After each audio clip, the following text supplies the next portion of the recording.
Segundo dados da PwC, apenas 16% dos cargos de presidente no Brasil são ocupados por mulheres. Como é que a gente faz para mudar esse cenário e qual o impacto que a liderança feminina tem no mercado? É para conversar sobre isso que eu tenho aqui comigo a Elisa Tawil. A gente vai falar um pouco sobre isso, mas antes, Elisa, se apresenta para a gente. Bom, primeiramente, obrigada por estar aqui, pelo espaço e pelo convite. E falar sobre esse assunto é falar também sobre mim. Bom, eu sou mãe da Cora e do Josh, sou esposa do Mark e na minha família eu atuo também com liderança feminina, que é um assunto que veio para a minha vida há um pouco mais de um ano, quando eu resolvi empreender nesse assunto e me aventurar nesse tema. Isso fala muito sobre mim, eu sou uma pessoa que gosta de desafios, gosto sempre de aprender. Hoje atuo com uma profissão nova que eu nunca imaginei que eu ia ser podcaster. Eu tenho o podcast Vieses Femininos há mais de um ano no ar e tenho também aí um histórico ligado ao mercado imobiliário. Já atuei com mais de 15 anos nas principais incorporadoras do Brasil. Fundei alguns grupos femininos, o Mulheres pelas Mulheres, Mulheres do Imobiliário, junto com minhas parceiras aí, minhas cofundadoras. E hoje também faço frente junto a um grupo de empoderamento e liderança feminina da Federação Israelita de São Paulo, a FISESP. Tem algumas atuações, também sou conselheira de 2 ONGs, enfim. Aí vai o currículo que quem quiser conhecer mais depois pode estudar. Mas hoje eu sou uma defensora aí das mulheres, principalmente em cargos de liderança. Então vamos continuar nesse aspecto. Conta pra gente qual você enxerga que sejam os impactos de ter mais mulheres na força de trabalho do Brasil. Essa é uma ótima pergunta. A maior parte das pessoas, quando respondem uma pergunta como essa, vai pensar diretamente na lucratividade. E é um aspecto realmente relevante. Inclusive, a McKinsey, uma consultora mundial, já trouxe dados que o aumento de mais mulheres em cargos de liderança representam não só aumento na lucratividade, como na margem líquida da empresa. Agora, tem outro dado da Organização Internacional do Trabalho, da OIT, que mostra que mais mulheres em cargos de liderança e na economia têm um impacto de mais de 300 bilhões de reais na economia brasileira. 300 bilhões de reais, diretamente um aumento de 3% do PIB. Isso é relevante? Sem dúvida que é relevante, ainda mais no momento econômico que a gente vive. Agora eu queria ir além da questão financeira e além da questão do lucro. Porque lucro é importante, as empresas existem para dar lucro, sem dúvida. As empresas existem para dar lucro, elas precisam dar lucro para poder sobreviver. E o país também precisa ter uma rentabilidade, ele precisa ter um superávit. Agora, o que eu quero trazer como uma discussão um pouco mais profunda sobre a questão da presença das mulheres nas empresas e nos cargos de liderança são aspectos que a gente pode desenvolver, como a questão da equidade, representatividade, justiça social, apoio. Então, eu trago, inclusive num artigo recente que eu escrevi, 8 aspectos relevantes da gente avaliar a importância da mulher em cargos de liderança e nas empresas. Então, um assunto muito importante que eu falo, inclusive dentro desse aspecto do Shakti, que é a base da minha formação, tem a ver com esse Zeitgeist, que é uma palavra alemã que significa o espírito do tempo. E o espírito do nosso tempo hoje é o espírito da busca do equilíbrio. É um espírito da busca de menos polaridade e mais um equilíbrio de forças. Seja essa força feminina e masculina, direita, esquerda, a gente tem visto aí, num passado não tão distante, uma questão política que polarizou muito o nosso país. Como a gente busca esse equilíbrio? A base da minha formação é a busca pelo equilíbrio entre as forças, entre as energias. E o Zeitgeist de hoje é buscar esse equilíbrio. Como é que a gente equilibra o mundo que está mais polarizado para uma direita masculina, em termos de energia, tá? Eu não quero politizar aqui nada, mas em termos de energia, a gente precisa de mais aspectos femininos. Então, é nesse sentido que a gente precisa ter mais mulheres, sim, assumindo mais presença e mais cargos de liderança. Você falou da questão da polarização, né? A gente percebe que a gente vem no movimento de mudança, né? Que a gente chama de transformação digital, mas eu acredito que seja uma transformação, ponto.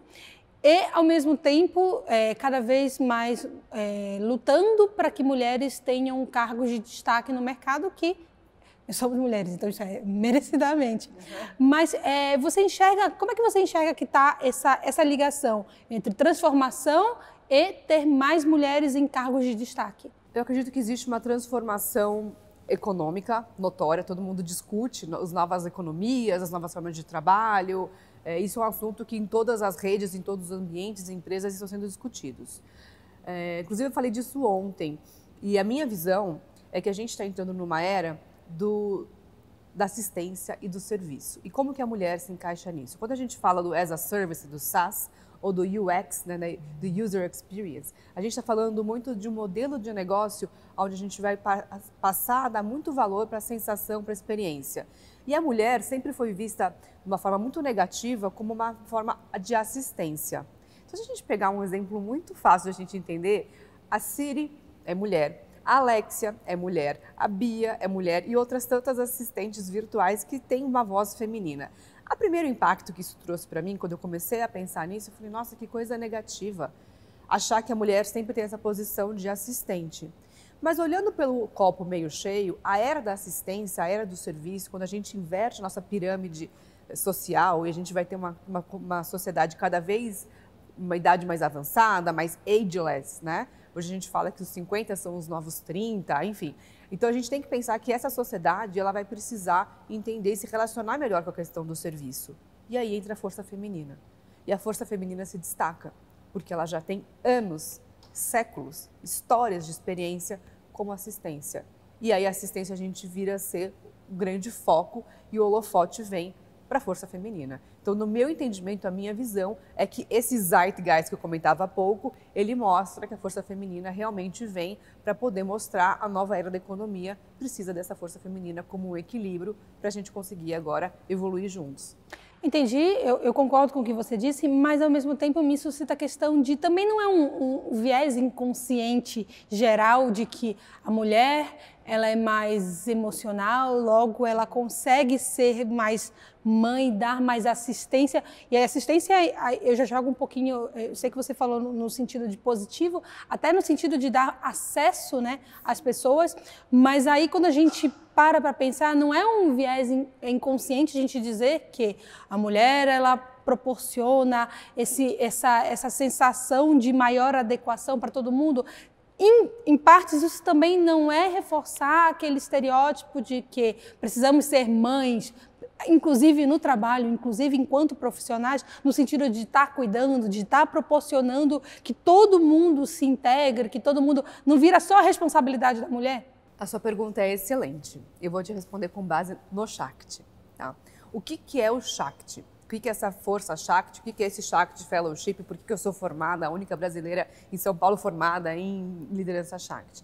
Shakti é a energia que faz a vida acontecer. Então, se a gente pensa na mãe natureza, por que é mãe natureza?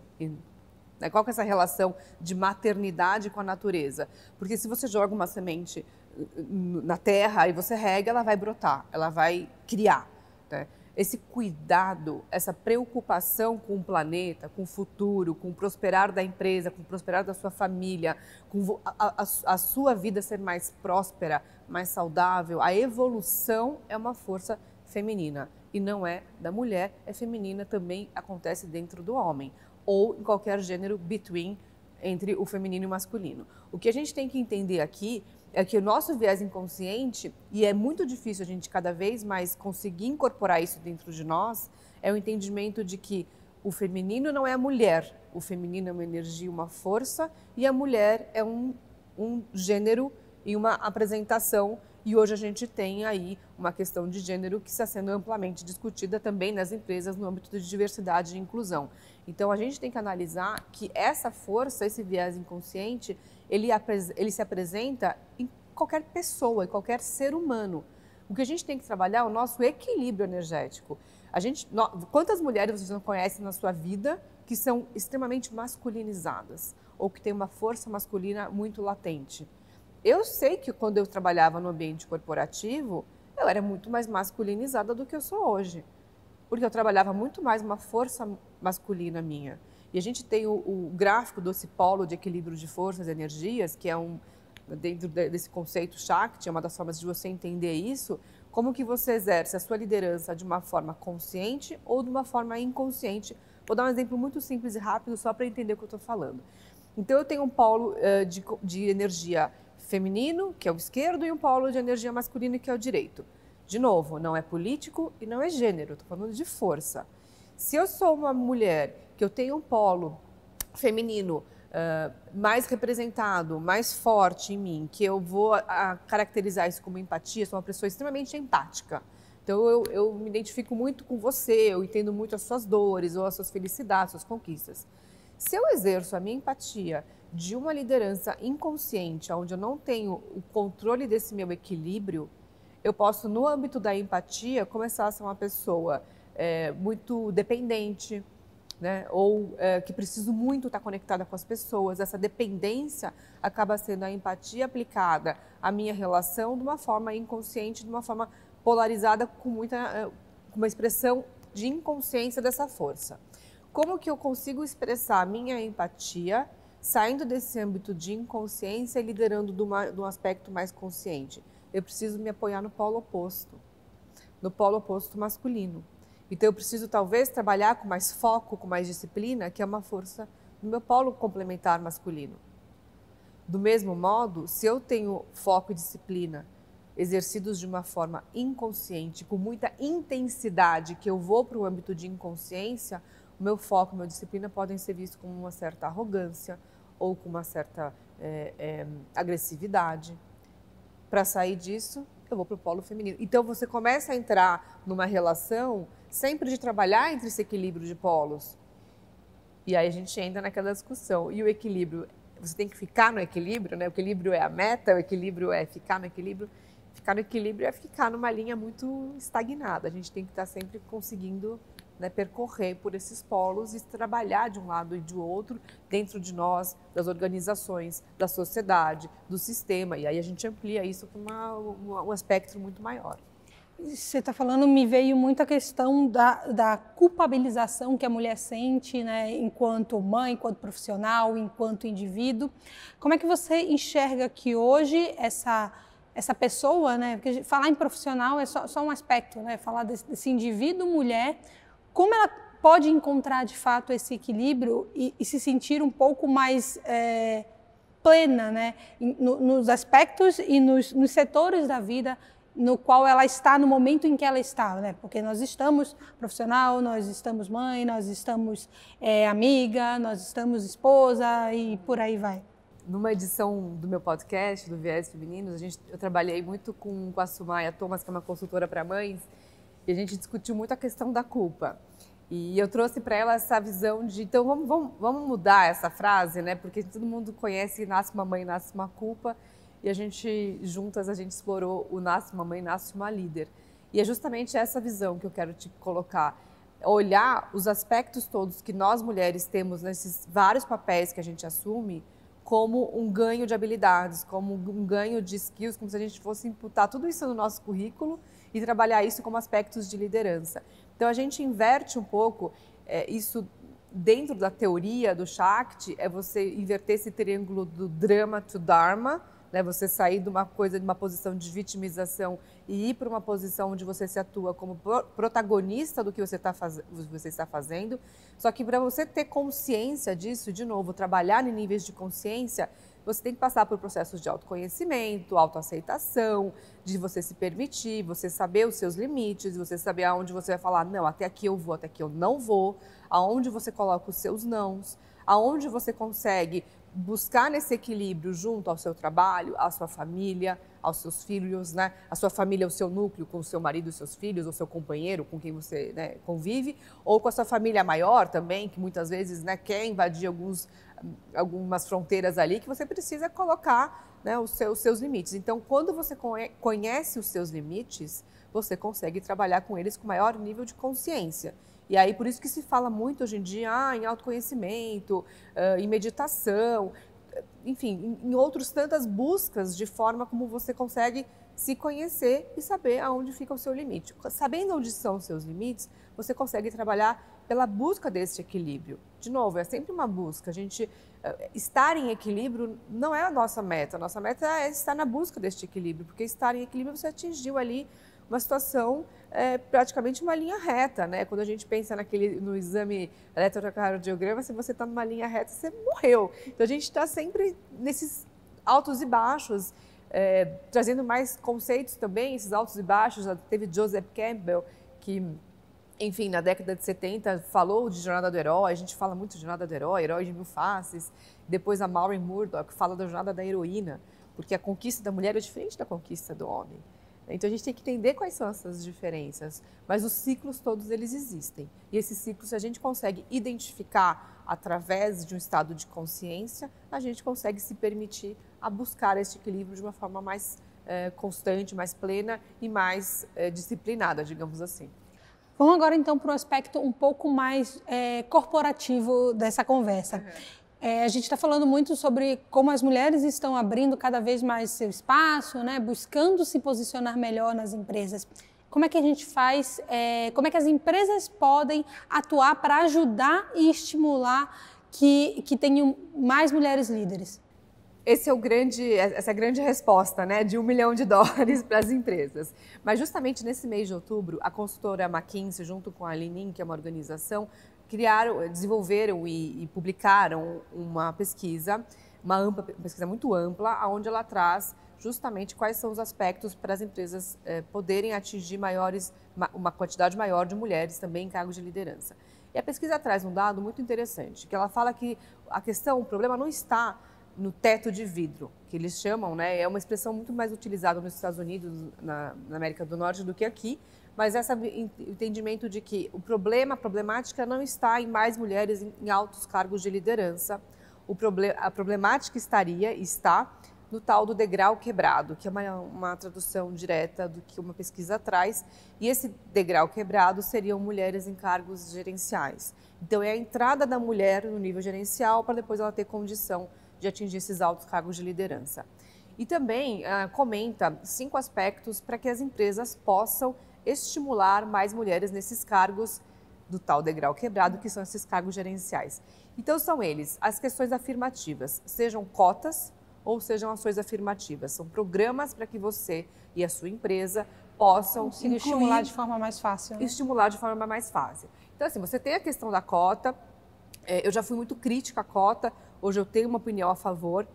Acho que é uma ferramenta importante para o nosso momento. Acho que enquanto a gente não tem uma cultura ainda que isso aconteça de forma orgânica, a gente ainda precisa de cota, a gente ainda precisa de programas, de políticas que tornem um pouco mais obrigatória, né? Infelizmente, a gente ainda vive numa sociedade em que não tem lugar para todo mundo. A gente está trabalhando para isso, mas infelizmente a gente sabe que não. Então, assim, a minha crítica que a cota, eu sou a favor da cota, mas a minha crítica à cota é o seguinte: na minha visão, as cotas não têm que acontecer para entrar numa faculdade ou para você entrar numa empresa.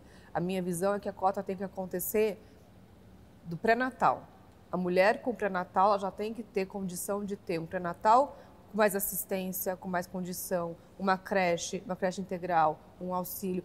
Todo o processo da mulher gerar, né, a nova sociedade, digamos assim, já tem que ter uma condição para a gente poder diminuir essa escala de tempo. É que nesse sentido, acho que a cota ela funciona, eu também tenho a minha opinião, mas eu acho que a cota hoje no Brasil ela é um paliativo por uma falta de educação, uma falta de conhecimento na base e de estímulo de educação na base que a gente não tem. Então, por não ter isso muito bem sedimentado, a gente trabalha com cota. Pois é. Então, pegando esse teu gancho, voltando para as empresas, auxílio e programas também para as mulheres. Então, voltando à questão da creche período integral.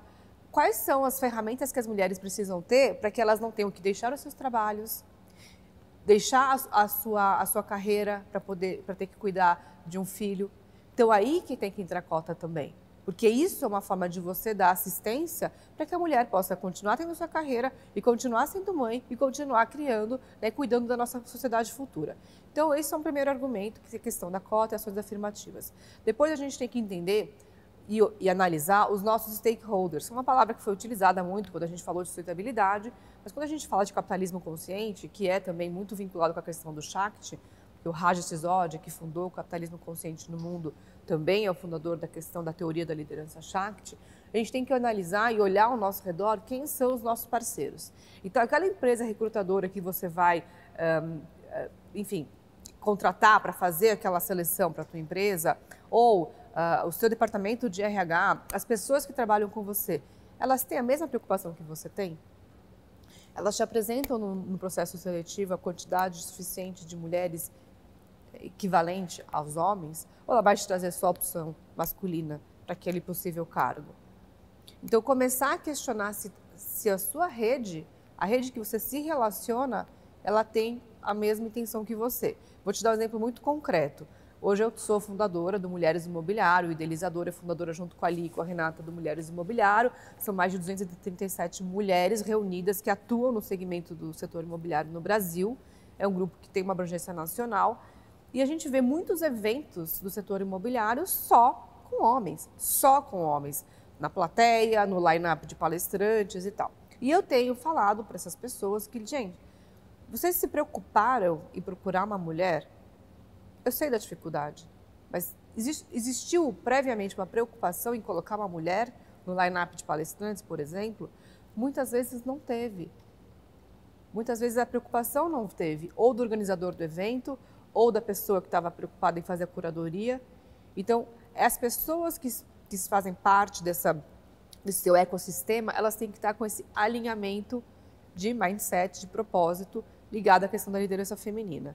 E é isso, até falando, e eu também participo de alguns grupos de mulheres líderes, que falam justamente sobre isso, né? De que existe sempre o grupinho de gestores, o grupinho de C-levels, que é aquele grupinho de homens que têm as mesmas características profissionais, frequentaram as mesmas universidades, têm as mesmas pós-graduações, falam as mesmas línguas, e a gente perpetua eternamente isso. Pois né? é. E aí tem outro aspecto que a própria pesquisa também traz, que é a questão do viés inconsciente. A gente já falou aqui, mas esse também é um viés inconsciente. Um viés inconsciente é onde você não se preocupa em ter esse olhar, um olhar mais da equidade, né?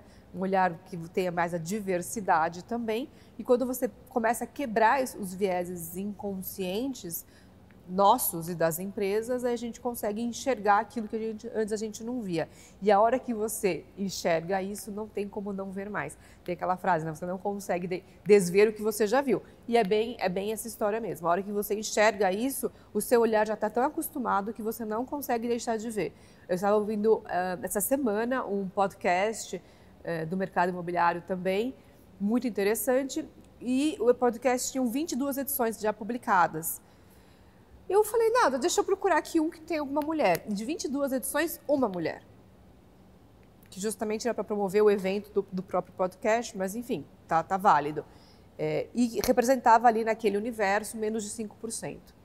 Então a gente tem que começar a moldar o nosso olhar para começar a quebrar esses viéses inconscientes que também nós temos, né? Eu me incluo, né, na análise do viés inconsciente, e até o nome do meu podcast, que Vieses Femininos, é para também trazer ao debate essa questão do viés inconsciente e do viés feminino. Participei de um evento da ONU Mulheres que eles trouxeram um dado que me deixou assim doente. Acho que até o termo talvez não fosse doente, mas assim com uma dor profunda. Que foram feitas várias pesquisas e eles chegaram num dado que fala o seguinte, que levaria 83 anos para a gente conseguir acabar com a desigualdade de gênero profissional no mundo. Cara, para você, qual é a resposta da gente conseguir acelerar isso? Porque pensar que vai levar 83 anos para a gente conseguir ter igualdade, a gente não está pedindo mais... Se você faz o recorte racial, esse dado aumenta para 200 e poucos anos, acho Sim. que 250 e poucos anos. Nossa, deu vontade assim de sentar e chorar, porque... e aí dá aquela latência, tipo, o que eu posso fazer hoje, o que eu posso fazer agora para mudar isso? Então, meu recado é justamente esse. Não é amanhã, não é o ano que vem, não é no próximo tri, é hoje, é agora. Então, o que você está fazendo agora, nesse exato momento, para aumentar a representatividade feminina na sua empresa, ao seu redor, onde você atua, nos ambientes que você frequenta? Então, comece a mudar o seu olhar. Se você vai num evento e viu que só tem homem, questione, pergunte onde estão as mulheres, né? Vou trazer aqui a minha querida amiga Neiva Justa, que tem a hashtag movimento Onde Estão as Mulheres. Então é isso, se pergunta, se questiona. A gente está aqui, gente, para fazer a mudança hoje, agora. Não é no ano que vem, no mês que vem, quando eu tiver tempo, quando eu tiver dinheiro, quando eu tiver magra, quando eu tiver linda. Não, é agora. É agora que a gente tem que fazer. Então a mudança, se ela não acontecer agora, esses 83 vão virar 93, 103. Então, o que eu tenho ouvido, e é uma coisa que, infelizmente, é potencializada pelas redes sociais, que tem sempre seu lado bom e seu lado ruim, pessoas falam, ai, ainda esse tema, Elisa, ainda essa história de liderança feminina. Nossa, dói, né? E são Mas, mulheres, gente, a e gente nem de uma maneira geral, que falar do são... assunto. Exatamente. E a gente fica vendo que são mulheres que têm acesso, na maioria das coisas. Eu acho assim, existe aquele termo que a gente não pode exigir muito, né, de quem não tem muito. E aí eu não falo de dinheiro, eu falo de educação, de conhecimento. Mas quando é uma mulher que tem acesso a tudo isso e fala uma coisa dessa... Então, mas aí é interessante, porque inclusive foi numa entrevista com se eu não me engano, foi a CEO da PayPal, a Paula. Eu posso estar enganada, tá, na minha referência, mas se eu não me engano foi na entrevista com ela, que ela comentou justamente isso. Se você é uma mulher que está trabalhando e acha que o problema da equidade salarial não é com você, você ainda precisa... O problema está com você. Sim. O problema não está na equidade salarial, o problema não está na discussão do assunto, o problema está que você ainda não percebeu que isso é É um problema seu também. É um problema de você se conscientizar, é um problema de você se educar, é um problema de você se informar. Você está desinformada, deseducada no quesito de informação sobre equidade salarial, sobre as dificuldades que a mulher tem, sim, no mercado. Ah, mas eu me sinto privilegiada porque eu nunca tive nenhum problema. Ou não, eu sou a favor da meritocracia. Eu também sou a favor da meritocracia. Agora, existe, sim, um gap muito maior para a mulher. É evidente. Isso a gente pode responder aqui com N pesquisas, N dados. Eu trouxe aqui só 2 da própria McKinsey, mas tem outros tantos. Você também pode responder com a sua vizinha, com a sua irmã, com casos tipo, que acontecem todos os dias, o tempo todo. E aí não é só no ambiente de trabalho, é em todos os ambientes. E eu acho que o nosso trabalho é justamente botar o dedo na ferida e cada vez mais falar. E a Raquel Preto, que, enfim, é uma advogada também do Mulheres do Brasil, que eu sou uma fã e admiradora da Raquel Preto, primeira tesoureira da OAB, primeira mulher a assumir um cargo de alta liderança ali, né, na OAB, ela falou uma frase num evento que a gente fez e que eu achei brilhante. Ela falou assim, uma mulher que não ajuda a outra mulher tem um lugar reservado para você no inferno. Então, eu acho que tem muito essa coisa de que criaram, né, esses estereótipos de que mulher é competitiva, que mulher não se ajuda e tal. E a gente tem que quebrar isso. Os movimentos estão aí para mostrar que não. Nós somos competitivas tão quanto os homens, né? Claro, a gente está aqui para vencer, né? Para vencer na vida. Mas a gente quer também levar todo mundo junto e é isso. Até então, você conhecia a palavra sororidade há 10 anos? Não, ninguém conhecia. E hoje está aí, né? Todo mundo conhece. E Elisa, para terminar, resumindo, o que é essencial para você? Ser feliz, ter saúde, querer o bem, ajudar o próximo, isso é essencial. Elisa, eu quero te agradecer pela conversa. Eu acredito que esse é o tipo de discussão que todo mundo tem que estar tendo e o tempo todo, porque é isso que vai fazer a diferença para o mercado e para a sociedade em geral. Muito obrigada. Eu que te agradeço, foi ótimo. Contem comigo e espero vocês numa próxima também. Excelente. E para você que gosta de podcast, essa entrevista está disponível no Spotify e no SoundCloud. Então, ouve e depois conta pra gente o que você achou. Até a próxima.